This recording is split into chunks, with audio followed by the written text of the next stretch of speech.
Joseph മാഷിന്റെ കൈവെട്ട് കേസിൽ NIA പിടിയിലായ ഒന്നാം പ്രതി സവാദ് ഇപ്പോൾ റിമാൻഡിലായിരിക്കുന്നു. കൊച്ചിയിലെ എൻഐഎ പ്രത്യേക കോടതിയാണ് ഈ മാസം 24-ാം തീയതി വരേക്കും സവാദിനെ റിമാൻഡ് ചെയ്തിരിക്കുന്നത്.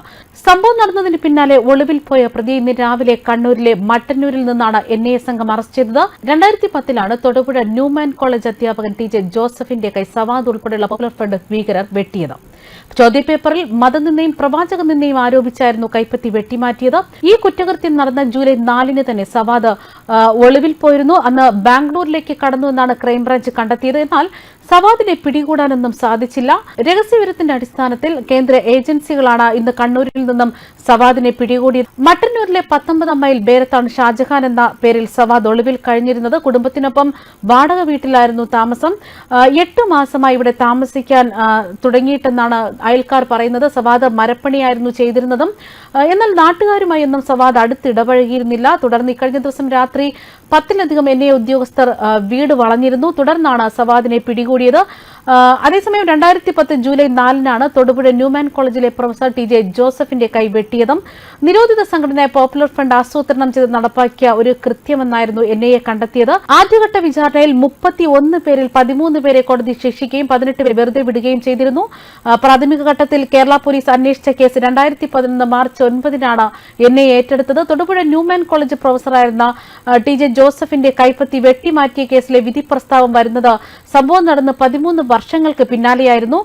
ഇത് തന്നെ കേരളത്തെ ഒന്നാകെ ഞെട്ടിക്കുകയും ചെയ്തിരുന്നു. സംസ്ഥാനത്ത് ഇതിനു മുമ്പൊന്നും ഇങ്ങനത്തെ ഒരു സംഭവങ്ങളും കേൾവിയില്ലാത്ത തരത്തിലായിരുന്നു ഈ ക്രൂരകൃത്യം നടന്നിരിക്കുന്നത്. തൊടുപുഴ ന്യൂമാൻ കോളേജിലെ ബികോം മലയാളം ഇന്റേണൽ പരീക്ഷ തയ്യാറാക്കിയ ചോദ്യപേപ്പറിൽ പ്രവാചക നിന്ദയുണ്ടെന്ന് ആരോപിച്ചായിരുന്നു പ്രൊഫസർക്കെതിരെ ആക്രമണം. ചോദ്യപേപ്പർ തയ്യാറാക്കിയ ടി ജെ ജോസഫിന്റെ കൈപ്പത്തി പ്രതികൾ വെട്ടിമാറ്റുകയായിരുന്നു. ഈ ആരോപണത്തെ തുടർന്ന് സസ്പെൻഷനിൽ കഴിയവെയാണ് ജോസഫ് ആക്രമിക്കപ്പെടുന്നത്. മാത്രമല്ല ഈ പ്രതികൾക്ക് വിദേശത്ത് നിന്നടക്കം സാമ്പത്തിക സഹായം ലഭിച്ചുവെന്നാണ് എൻഐഎ കണ്ടെത്തിയത്. സംഭവത്തിന് പിന്നാലെ ഈ പ്രതികളെല്ലാം തന്നെ ഒളിവിൽ പോയിരുന്നു.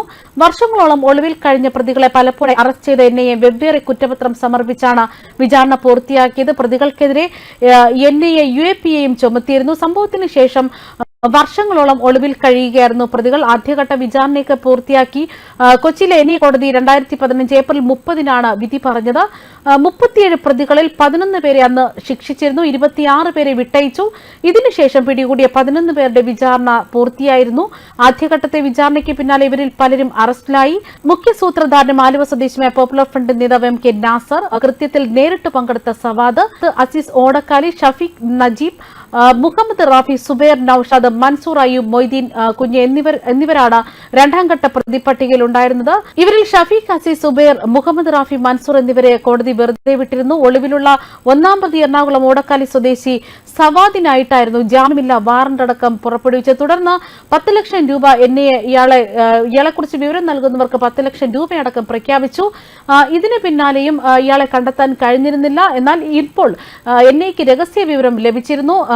ഷാജഹാൻ എന്ന പേരിൽ മരപ്പണിക്കാരനെ സവാദ് കണ്ണൂർ മട്ടന്നൂരിൽ താമസിക്കുന്നുവെന്ന വിവരം. ഇതിന് പിന്നാലെയാണ് സവാദിനെ കണ്ണൂരിൽ ചെന്ന് എൻഐഎ സംഘം പിടികൂടുന്നത്. ന്യൂസ് ഡെസ്ക് കർമ്മ ന്യൂസ്.